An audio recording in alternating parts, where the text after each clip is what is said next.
ఇదిగో మన విలేజ్లో పొలం పారుతూ ఉంది. ఇగో నీళ్లు, ఈ కాలువ ఇది సాగర్ నుండి మాకు నీళ్ళు వస్తాయి మామ. ఇగో ఇది మొక్కజొన్న పొలం మాదే, ఇదంతా మొక్కజొన్న మందే. అక్కడ తోట ఉంది తమ్ముడిది.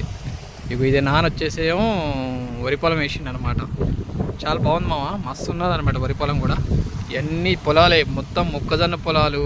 ఇగో అక్కడ హైవే ఉంటుంది మామ, ఇది విజయవాడకి వెళ్ళిపోతే ఇది కోదాడ రూట్లో వెళ్తూ ఉంటాయి అనమాట. సూపర్ ఉంటాం మామ ఇది. ఇక్కడ నాది డొక్కు స్కూటీ, నా favourite, my lovely, my God. అన్నీ మొక్కజొన్న సేలే మామ. ఇగో ఇది సాగర్ నీళ్ళు పారుతూ ఉంటాయి, సూపర్ వాటర్ వస్తాయి అన్నమాట ఎప్పుడు మాకు. దీనివల్ల రైతులు చాలా సంతోషంగా హ్యాపీగా ఉంటారు. ఈ నీళ్ళు రావటం వల్లే కదా ఈ మొక్కజొన్న సేలు, మొత్తం మొక్కజొన్న సేలే మామ. ఇక వరి పొలాలు ఇంత చూడు ఎంత చక్కగా ఉందో. మా విలేజ్ లైఫ్ ఇట్టుంటుంది మామ.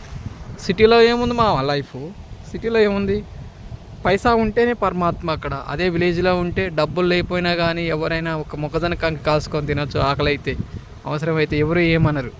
అయితే అదే సిటీలో అయితే మనకి 20 రూపాయలు లేని మొక్కజొన్న కంకి ఇస్తాడా మామ చెప్పండి.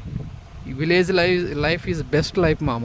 కాబట్టి చూడండి ఎంతలా తోపుతూరు. లాస్ట్కి వాడు అమెరికాలో ఉన్నోడైనా సరే వచ్చి మళ్ళీ విలేజ్లోనే ఇల్లు కట్టుకుంటాడు తెలుసా. కనీసం ఒక 10 days అయినా ఉన్నాం, నా విలేజ్ నా ఊరు అని ఉంటుంది మామ. అమ్మా పల్లెలు ఉంటేనే సిటీలు మామ, పల్లెలు లేనిది సిటీలు ఉన్నాయి. ఎందుకంటే పల్లెల్లో పంటలు పండుతాయి, పంటలు పండిన తర్వాత ఆ పంటలు ఇన్వెస్ట్మెంట్ తీసుకుపోయి సిటీలో పెడుతుంటారు. అప్పుడు సిటీ అనేది డెవలప్ అవుతూ ఉంటుంది. కానీ పల్లెలు డెవలప్ కాకుండా సిటీ ఎప్పుడు డెవలప్ కాదు మామ అనుకుంటారేమో. పల్లెలో ఉన్న పల్లెటూరు ప్రతి మనిషి కూడా ఇక్కడ నుండి రూపాయి కూడబెట్టుకొని సిటీ పోయి ఏదో ఒక వ్యాపారంలో స్థిరత్వం అనేది ఏర్పరచుకుంటుంటారు. ఇది నిజమా కాదా అది మీరే చెప్పండి.